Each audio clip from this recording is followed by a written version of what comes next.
La Côte d'Ivoire, à son tour touchée par le coronavirus. Un homme âgé de 45 ans a été diagnostiqué positif au Covid-19. C'est l'information rapportée par le ministère de la Santé. Umaro Sissoko Embalo à la recherche de légitimation de son pouvoir. Le président autoproclamé de la Guinée-Bissau a entamé une tournée régionale ce mercredi. Il était au Sénégal et au Niger. Et puis, en Algérie, le Premier ministre appelle les contestataires à mettre un terme à leur mouvement. C'est pour permettre au pays de sortir de la crise qui le secoue depuis plusieurs mois. La réponse du Irak est attendue.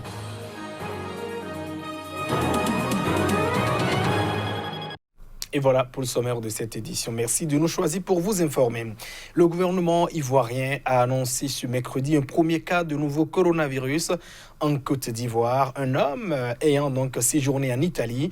Il s'agit évidemment d'un homme âgé de 45 ans de nationalité ivoirienne dont les symptômes avaient été détectés mardi et dont le diagnostic de Covid-19 a été confirmé ce mercredi. Les précisions.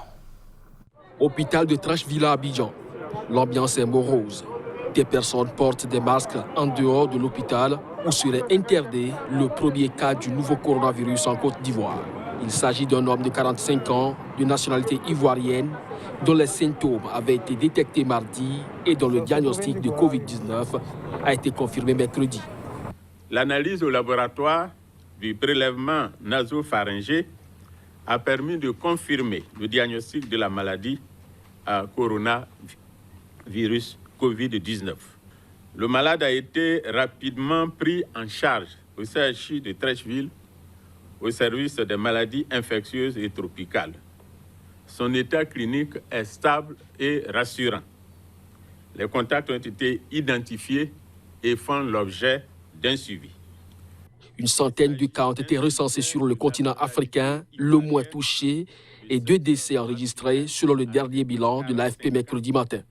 Depuis l'apparition du nouveau coronavirus en décembre dernier, 118 554 cas d'infection ont été recensés dans 110 pays et territoires, causant la mort de 4 288 personnes, selon un bilan établi par l'AFP à partir de sources officielles mercredi à 9h GMT.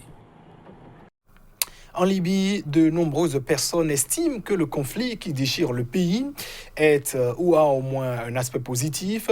Pour eux, la fermeture du seul aéroport international de Tripoli et les liens limites avec l'étranger à cause de la guerre protègent la Libye du nouveau coronavirus. Si l'épidémie a déjà touché les pays voisins, aucun cas n'a encore été pour leur apporté en Libye. Les détails. Pour le moment, il n'y a aucun cas de coronavirus enregistré en Libye.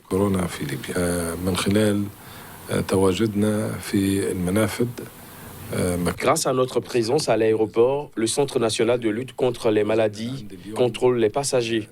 Nous nous adaptons à la situation en utilisant des caméras thermiques au point de passage de Ras Adjir et de Wazin, ainsi qu'au terminal de Misrata.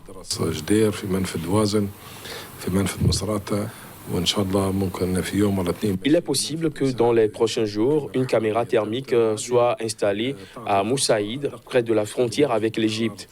Cela nous donnera une meilleure opportunité de contrôler la température des voyageurs arrivant de l'extérieur de la Libye.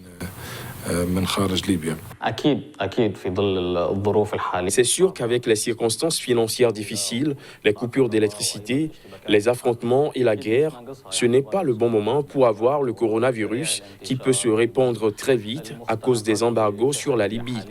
Si nous découvrons le coronavirus en Libye, que Dieu nous en préserve, l'arrêter et y résister va être très compliqué.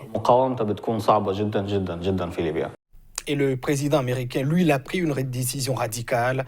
Donald Trump a annoncé ce mercredi la suspension pour 30 jours de tous les voyages depuis l'Europe vers les États-Unis. Cette mesure vise à endiguer l'épidémie de nouveau coronavirus qui a donc de nouveau affolé les marchés financiers.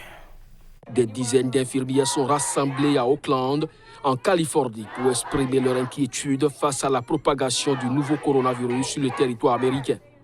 Le syndicat national Nurse United déplore le manque de moyens et d'équipements. Nous avons besoin de protection pour soigner les gens. C'est aussi simple que cela, prévient Bonnie Castillo, directrice exécutive du syndicat. Un rassemblement qui a fait sortir Donald Trump de sa torpeur. Les pays les plus touchés, en dehors de la Chine et de la Corée, sont ceux d'Europe. Pour empêcher de nouveaux cas de pénétrer dans notre pays, nous allons suspendre tous les voyages en provenance d'Europe vers les États-Unis pour les 30 prochains jours. Ces restrictions pourront être ajustées en fonction des conditions sur le terrain et il y aura des exceptions pour les Américains qui se seront soumis aux examens appropriés. Aux yeux du monde, Donald Trump minimise et humilie à la fois l'Europe, la jugeant incapable de répondre efficacement face à l'épidémie. En Guinée-Bissau, le président autoproclamé Umaro Sissoco Embalo effectue une tournée en Afrique de l'Ouest pour asseoir sa légitimité et ce, en dépit de la contestation persistante autour du résultat de la présidentielle. Umaro Sissoco Embalo a entamé ce mardi en fin d'après-midi une tournée en Afrique de l'Ouest pour asseoir sa légitimité. Celui qui se présente comme président élu de Guinée-Bissau après la présidentielle de fin décembre a commencé son voyage par Dakar. À son arrivée, il a été reçu avec les honneurs par le président sénégalais Macky Sall. Après l'étape du Sénégal, il s'est rendu à Niamey ce mercredi pour une visite destinée à raffermir les liens de fraternité et de coopération entre le Niger et son pays. Umaro Sissoco Embalo s'est donc entretenu avec le chef de l'État nigérien Mahamadou Issoufou, président en exercice de la Communauté économique des États de l'Afrique de l'Ouest, médiatrice historique dans les crises qui secouent l'ancienne colonie portugaise. Il achèvera sa tournée ce jeudi et demain vendredi au Nigeria, où se trouve le siège de la CEDEAO. Issu de l'opposition, Umaro Sissoco Embalo, qui a été déclaré à plusieurs reprises vainqueur du second tour de la présidentielle du 29 décembre, s'est fait investir président le 27 février dernier. L'ex-premier ministre n'a pas attendu que la Cour suprême se prononce sur les recours introduits par Domingos Simoes Pereira, qui dénonce des fraudes et demande un recomptage des bulletins. Et en Mauritanie, une poignée de farouches opposants à l'ancien président Mohamed Ould Abdelaziz, dont le puissant et richissime homme d'affaires Mohamed Ould Bouamatou, sont rentrés au pays après des années d'exil. Ce retour au pays intervient quelques jours seulement après l'annulation des poursuites judiciaires visant l'homme d'affaires. Le richissime homme d'affaires Mohamed Ould Bouamatou est rentré mardi en Mauritanie après avoir passé une dizaine d'années en exil au Maroc, puis en Europe. Le fondateur du groupe diversifié BSA et de la banque GBM a atterri à Nouakchott à bord d'un avion privé en provenance d'Espagne.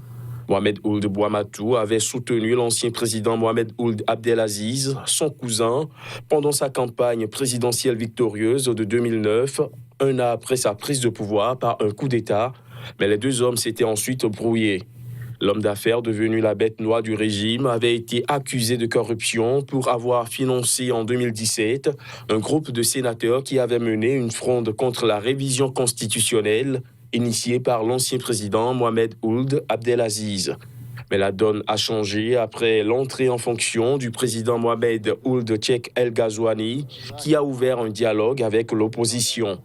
Au mois de février dernier, la justice mauritanienne a annulé les poursuites judiciaires visant l'homme d'affaires. À sa descente d'avion, Mohamed Ould Bouamatou a remercié pour son courage le président Ghazouani, estimant qu'il avait très vite œuvré à remettre le pays sur les rails de l'état de droit et de la démocratie. Il était accompagné dans son avion par une poignée de farouches opposants, également contraints à l'exil par l'ancien président Mohamed Ould Abdelaziz. En Algérie, le Premier ministre Abdelaziz Djirad a appelé le mouvement de contestation populaire, le Irak, à mettre une sourdine à ses revendications et ses manifestations hebdomadaires afin de sortir de la crise multidimensionnelle qui secoue le pays depuis plus d'un an.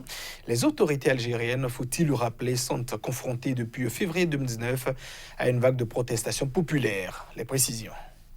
Afin de sortir de la crise multidimensionnelle qui secoue l'Algérie depuis plus d'un an, Abdelaziz Djirad a appelé mardi le mouvement de contestation populaire Irak à mettre une sourdine à ses revendications et ses manifestations hebdomadaires. Selon le Premier ministre algérien, il serait plus sage d'atténuer la tendance revendicative et l'occupation excessive de la voie publique qui ne fait qu'aggraver davantage la situation actuelle sans apporter de solution. Il a appelé à une solution apaisée en vue d'assurer une sortie d'une crise politique, économique et sociale sans précédent.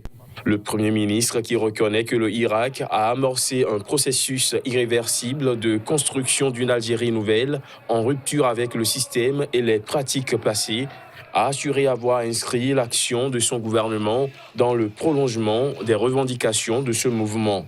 Les autorités algériennes sont confrontées depuis le 22 février 2019 à une vague de protestations populaires inédites, plurielles et pacifiques qui exigent le changement du système en place depuis l'indépendance en 1962. En avril, la contestation a obtenu le départ de l'ancien président Abdelaziz Bouteflika après 2 décennies de règne. En Zambie, on ne plaisante pas avec la personne du chef de l'État. Un jeune garçon de 15 ans l'a appris à ses dépens. Il a été arrêté par la police pour avoir insulté le président Edgar Lungu sur Facebook. Selon le porte-parole de la police, l'adolescent a créé une page Facebook utilisant le nom de Zoom sur laquelle il publie des déclarations diffamatoires ou insultantes sur le chef de l'État, ce qui entraîne une peine maximale de 3 ans de prison. Le garçon originaire de Kapiri, dans la province centrale de Zambie, devrait donc comparaître devant le tribunal prochainement. Mesdames, Messieurs, c'est sur cette brève que nous refermons cette édition. Merci à vous de l'avoir suivi. Restez fidèles au programme de votre télévision CKTV. Au revoir.